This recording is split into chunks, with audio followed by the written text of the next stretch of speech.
Hello students. तो last class हमने देखे थे integrated rate equation for zero order reaction and first order reaction. तो हम वो जो इंटीग्रेटेड रेट इक्वेशन देखे थे zero order and first order के लिए, फर्स्ट ऑर्डर का और एक छोटा सा ग्राफ को हम ड्रॉ करेंगे। उसके बाद हम जाएंगे हाफ लाइफ पीरियड के लिए। तो हम हाफ लाइफ पीरियड आज मेनली डिस्कस करेंगे। उससे पहले खाली एक छोटा सा ग्राफ ड्रॉ करेंगे फर्स्ट ऑर्डर रिएक्शन का। तो फर्स्ट ऑर्डर रिएक्शन में हम जो पढ़े थे, फर्स्ट ऑर्डर रिएक्शन में तो फर्स्ट ऑर्डर रिएक्शन में हम देखे थे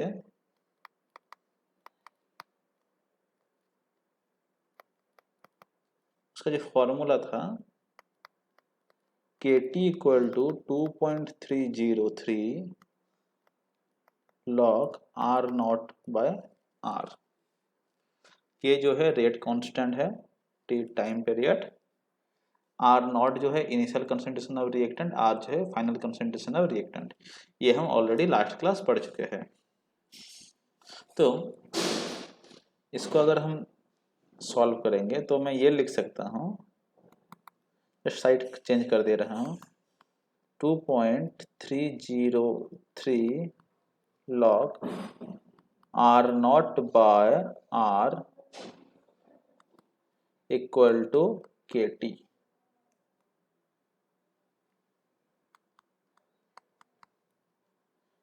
सो यहाँ पे log R not by R equal to हो जाएगा KT बाय 2.303। तो इसको और एक स्टेप अगर हम जाएंगे, यहाँ पे देखिए log R not by R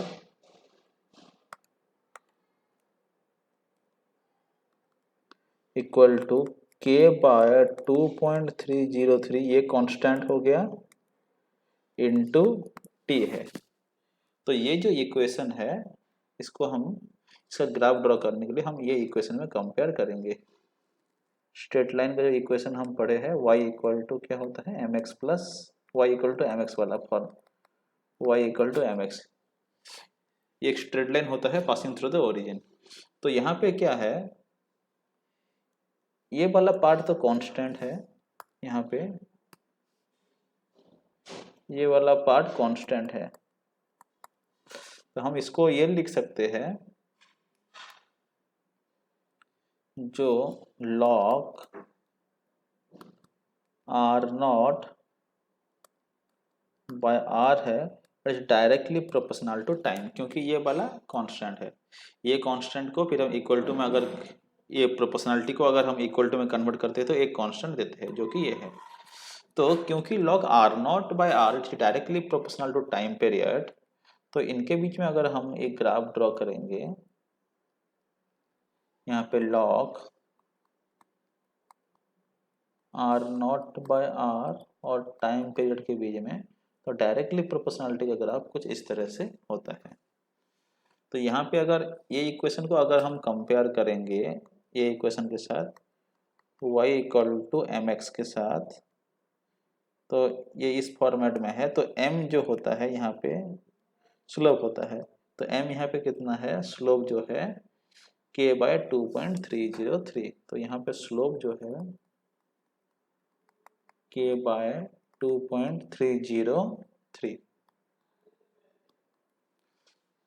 तो इससे बहुत सारे क्वेश्चंस आता है, ये ग्राफ को आप याद रखना। तो नेक्स्ट हम डिस्कस करेंगे हाफ लाइफ पीरियड के बारे में। तो बेसिकली जो हाफ लाइफ पीरियड है, ये हाफ लाइफ पीरियड होता क्या है, हाफ लाइफ पीरियड मतलब जब हम कोई भी कंसेंट्रेशन का कितना भी अमाउंट का अगर हम रिएक्टेंट लिए हैं, तो एग्जैक्टली उस रिएक्टेंट का जो कंसेंट्रेशन है हाफ होने के लिए जो टाइम लगता है, that is called half life period. Suppose हम 10 मोल कुछ रिएक्टेंट लिए हैं, और during the course of reaction वो रिएक्टेंट का अमाउंट क्या होगा, धीरे धीरे कम होगा। सो एक टाइम आएगा जब वो रिएक्टेंट का अमाउंट एग्जैक्टली हाफ हो जाएगा, मतलब हम 10 मोल लिए थे 5 मोल हो जाएगा। तो रिएक्टेंट का अमाउंट हाफ होने के लिए और रिएक्टेंट के अमाउंट हाफ कंज्यूम हो जाने के लिए जो टाइम लगता है उसको हम हाफ लाइफ पीरियड बोलते हैं। तो इसको अगर हम डिफाइन करेंगे, हम ये लिख सकते हैं the half life period of A reaction, हम डिफाइन करेंगे तो ये लिखेंगे the half life period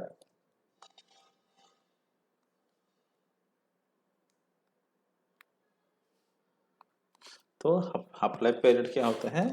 the half life period of A reaction is the time in which the concentration of a reactant is reduced to 1/2 of its initial concentration और it is represented by T half।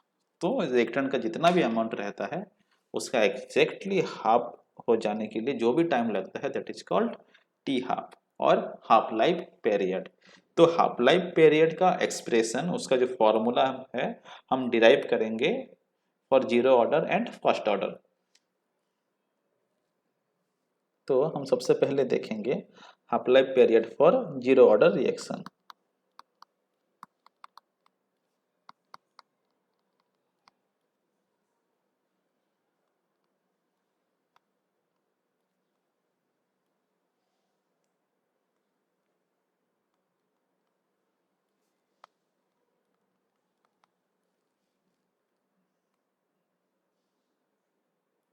तो zero order reaction के लिए हम half life period का formula भी derive करेंगे। तो zero order reaction का इक्वेशन आपको याद होगा, हम उसका लिखे थे equation k t equal to r not minus r होता है। ये जीरो ऑर्डर रिएक्शन के लिए, this is the equation for zero order reaction. The equation for zero order reaction, इस इक्वेशन को यूज करके हम उसका हाफ लाइफ पीरियड हम डिराइव करेंगे। तो हाफ लाइफ पीरियड क्या? हाफ लाइफ पीरियड वो टाइम है जब रिएक्टेंट का कंसंट्रेशन हाफ हो जाता है। तो जब हम ये लिख सकते हैं when t equal to t half, time जब टी हाफ हो जाता है, हाफ लाइफ पीरियड हो जाता है, देन उस टाइम में क्या होता है, जो रिएक्टेंट का कंसंट्रेशन होता है it becomes half of the initial concentration. So अगर आर नॉट जो है the initial concentration of reactant,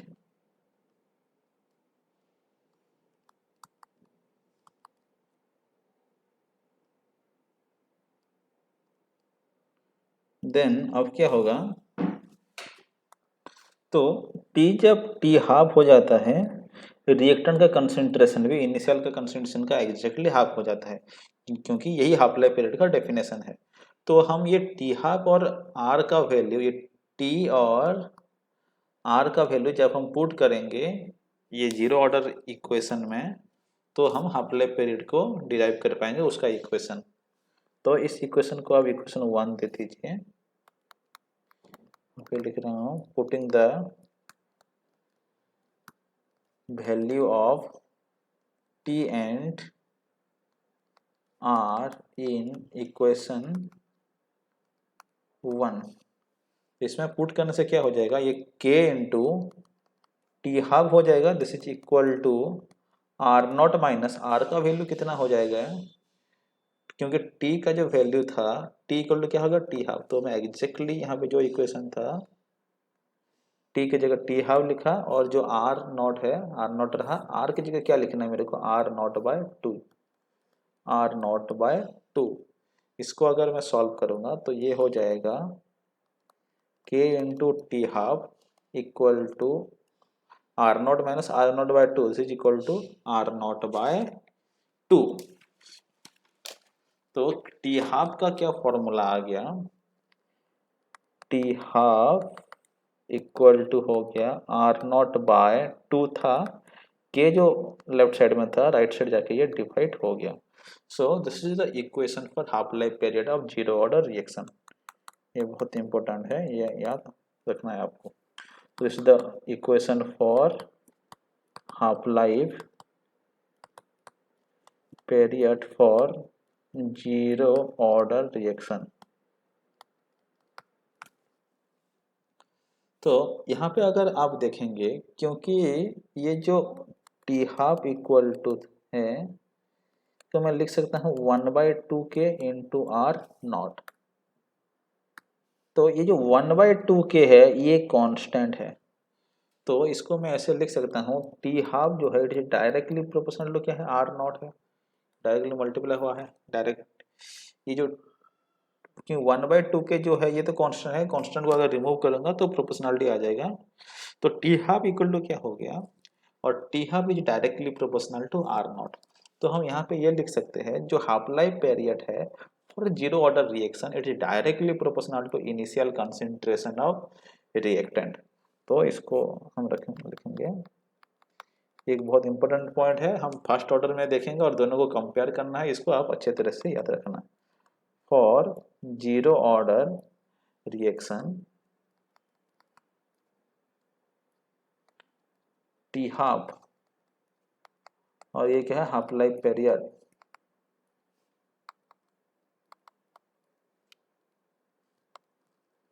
it's directly proportional to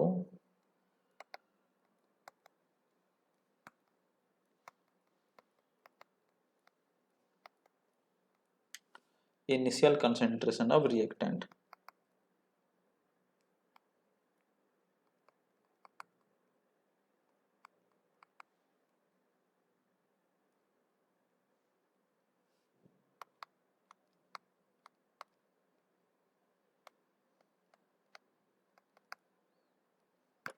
तो अभी हम इसका कुछ ग्राफ ड्रॉ करेंगे।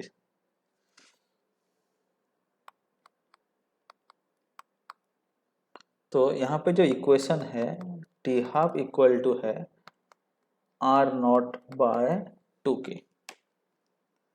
तो क्योंकि यहाँ पे टी हाफ जो है it is directly proportional to r not, तो डायरेक्टली प्रोपोर्शनल टू का ग्राफ क्या होता है, स्ट्रेट लाइन होता है पासिंग थ्रू द ओरिजिन।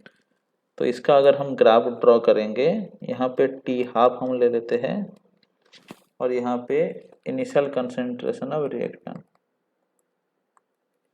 तो टी हाफ वर्सेस कंसंट्रेशन अगर लेंगे तो ये ग्राफ होगा एक straight line passing through the origin. ठीक है, तो अब हम देखेंगे जीरो ऑर्डर रिएक्शन के लिए half life period.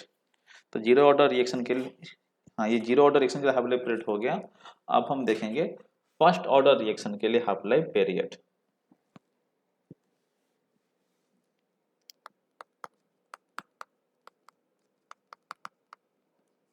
Half life period for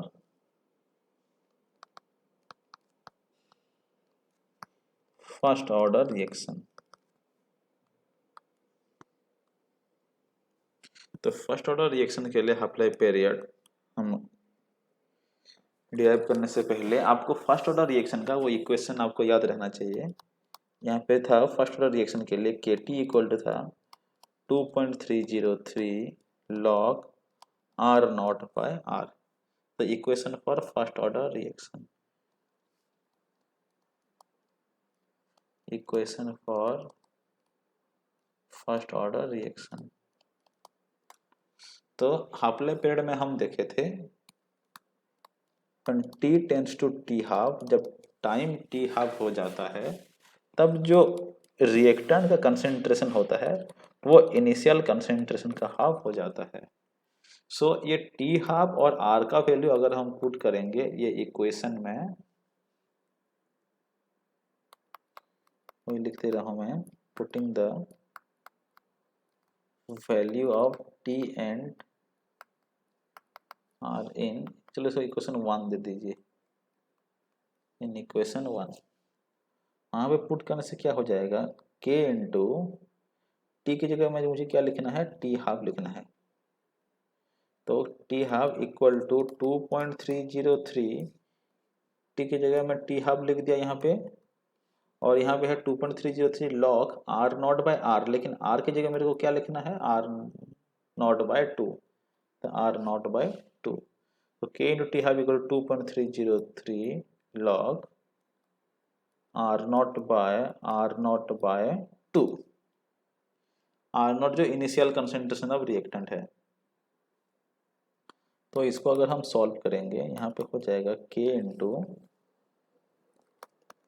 T half equal to, ये हो गया 2.303 log are not into 2/r0। ये हो गया 2.303 लॉग 2। आपको ये वैल्यू याद रखना है, लॉग 2 का वैल्यू होता है 0.3010। तो k into t half equal to 2.303 into 0.3010। अगर हम सॉल्व करेंगे ये हो जाता है 0.693। तो यहाँ पे टी हाफ इक्वल टू क्या हो गया 0.693 बाय के। So T half equal to जो 0.693 बाय के आ गया। तो यहाँ पे आप देखिए, यहाँ पे कोई भी कंसंट्रेशन टर्म नहीं है। तो क्योंकि कंसंट्रेशन टर्म नहीं है, जीरो ऑर्डर रिएक्शन में था, लेकिन ये फर्स्ट ऑर्डर का जो हाफ लाइफ पीरियड है इसमें कोई भी कंसंट्रेशन टर्म नहीं है। तो हम ये बोल सकते हैं for first order reaction the half life period is independent of initial concentration, और वो हमेशा एक कांस्टेंट है। और वो कितना है 0.693 बाय के।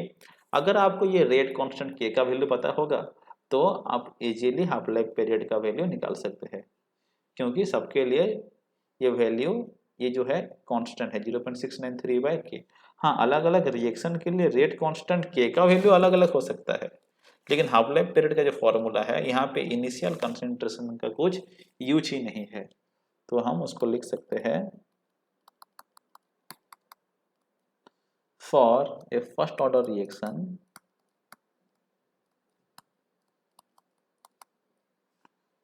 The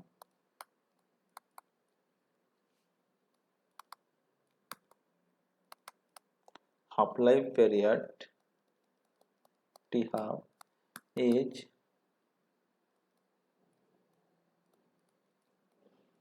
independent of initial concentration.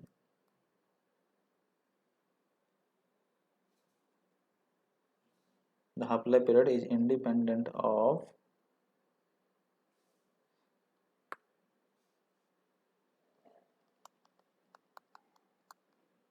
initial concentration of reactant. So ये हमेशा एक कांस्टेंट है।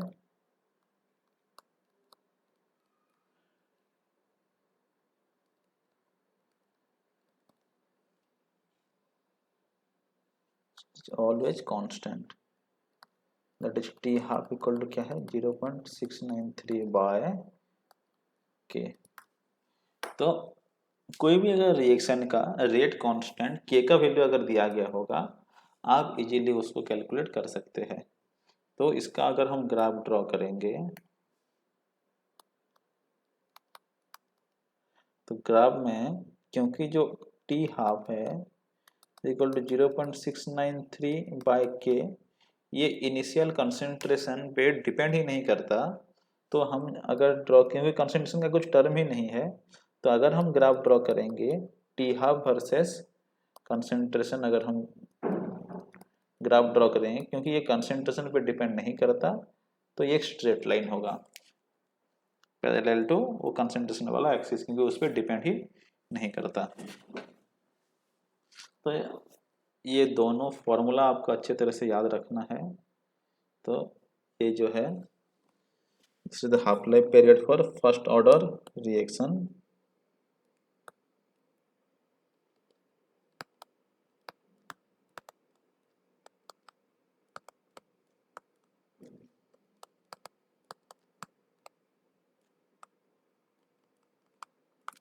तो ये फर्स्ट ऑर्डर रिएक्शन और पहले पढ़े थे जीरो ऑर्डर रिएक्शन, दोनों का ही फॉर्मूला आपको अच्छे तरह से याद रखना है। तो अब हम और एक इम्पोर्टेंट कॉन्सेप्ट पढ़ने के लिए जा रहे हैं, that is called pseudo first order reaction. आप फर्स्ट ऑर्डर रिएक्शन पढ़े हैं, लेकिन अभी हम देखेंगे pseudo first order reaction.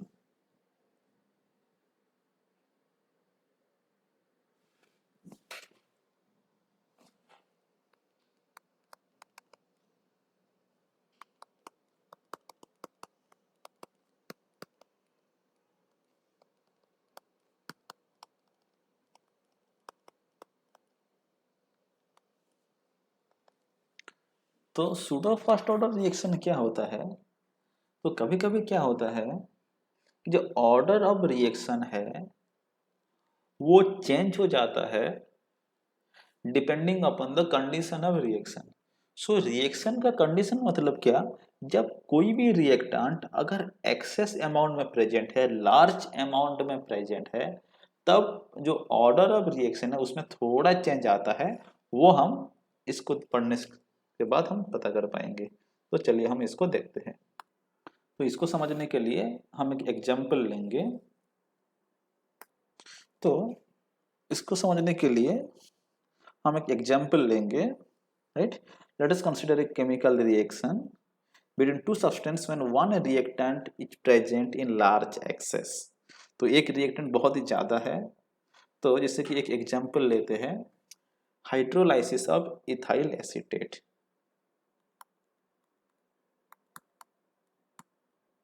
Hydrolysis of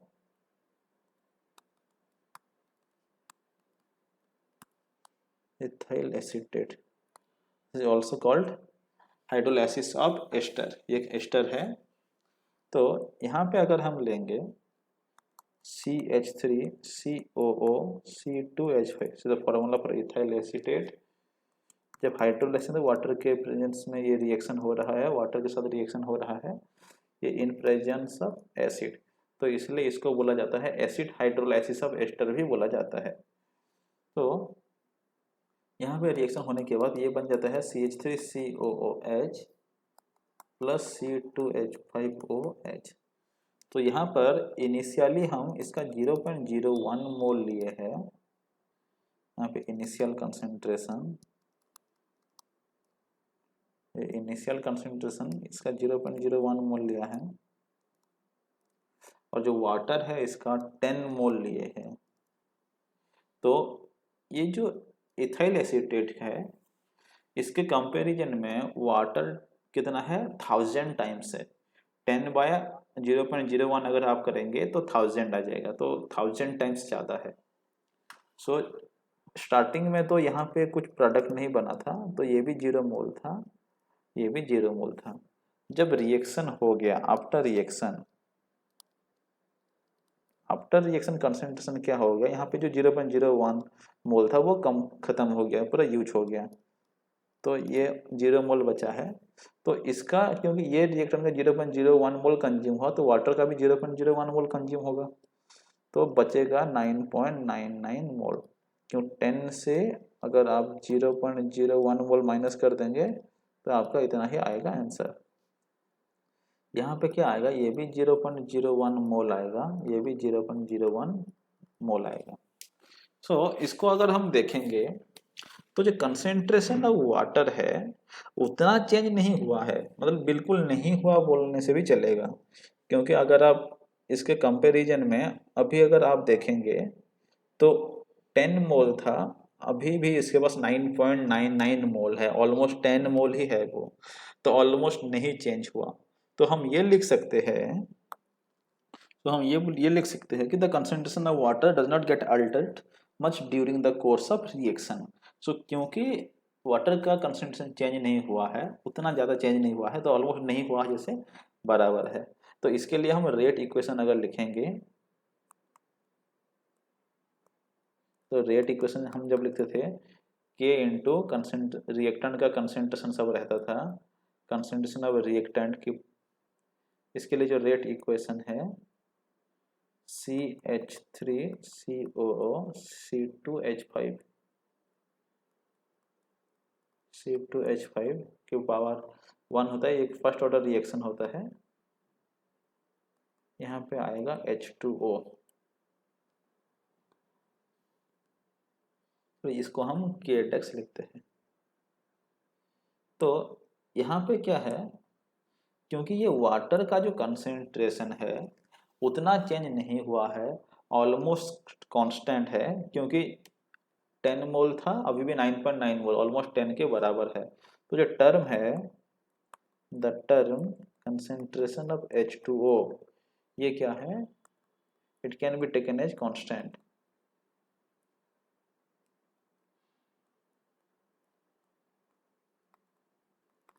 then अब क्या होगा, ये जो K into Kdex into concentration of H2O, ये भी कांस्टेंट है, ये भी हम कांस्टेंट एज्यूम की, तो ये एक दोनों कांस्टेंट मल्टीप्लाई हो गए और एक कांस्टेंट बन जाता है। 2 इंटू 4 8, ये भी एक कांस्टेंट, ये भी एक कांस्टेंट, मल्टीप्लाई होने से भी एक कांस्टेंट। तो हम इसको ये लिख सकते हैं, जो रेट है, रेट इक्वेशन थोड़ा मॉडिफाई हो जाएगा, रेट इक्वल टू क्या हो जाएगा, K into concentration CH3 COO C2H5, जहाँ पे कि एक K क्या है, Kdex इंटू H2O। तो इसको ऐसे भी लिखा जाता है, और वाटर का टर्म यहाँ पे नहीं लाए, मतलब वाटर पे डिपेंड नहीं करता है जैसा, क्योंकि वाटर का कंसेंट्रेशन उतना ज़्यादा चेंज नहीं हुआ। इसको ऐसे भी कहाँ पे लिखते हैं, कभी कभी लिखा जाता है CH3 COO C2H5, H2O term है नहीं, इसीलिए मैं इसका पावर 0 कर दे रहा हूँ, ये इसके साथ बराबर है। तो इस तरह रिएक्शन को बोला जाता है सूडो फर्स्ट ऑर्डर रिएक्शन, जहां पर कि रिएक्टेंट तो दो ठो है, दोनों रिएक्शन कर रहे हैं, इनका मॉलिक्यूलरिटी 2 है, ये क्योंकि इनका मॉलिक्यूलरिटी 2 है और सिंगल स्टेप रिएक्शन है, तो ऑर्डर 2 जैसा हमें लगेगा, लेकिन ऑर्डर कितना होता है, फर्स्ट ऑर्डर होता है, क्योंकि एक रिएक्टेंट जो है एक्सेस अमाउंट में प्रेजेंट है, उसका अमाउंट को हम कांस्टेंट ले लेते हैं। तो इस तरह रिएक्शन को बोला जाता है सूडो फर्स्ट ऑर्डर रिएक्शन। तो इस तरह रिएक्शन को हम बोलते हैं सूडो फर्स्ट ऑर्डर। तो ये सूडो फर्स्ट ऑर्डर रिएक्शन को अगर हम डिफाइन करेंगे तो हम ये लिख सकते हैं, तो उसको अगर हम डिफाइन करेंगे तो हम ये लिख सकते हैं, in certain case the molecularity of a reaction H2 and the rate of reaction depends only on one concentration terms, which means order is 1. Such reaction is called a pseudo first order reaction. तो ये हमें assume होता है ये दोनों पे depend कर रहा है, और मोलिकुलरिटी 2 है इसका, क्योंकि दो ठो ही रिएक्टेंट है, तो ऑर्डर भी 2 होना चाहिए क्योंकि दोनों पे डिपेंड कर रहा है, लेकिन क्योंकि एक कांस्टेंट रहता है इसीलिए उसको हम पावर 0 कर देते हैं, और ये बाय डिफॉल्ट क्या बन जाता है, फर्स्ट ऑर्डर रिएक्शन जैसा बिहेव करता है। तो इसीलिए इसको सूडो फर्स्ट ऑर्डर रिएक्शन बोलते हैं, क्योंकि because of presence of one reactant in excess amount हम इसको कंसिडर नहीं किए, उसको कांस्टेंट माने, तब जाके ये फर्स्ट ऑर्डर जैसा बिहेव कर रहा है, इसलिए हम इसको सूडो फर्स्ट ऑर्डर रिएक्शन बोलते हैं। Thank you very much.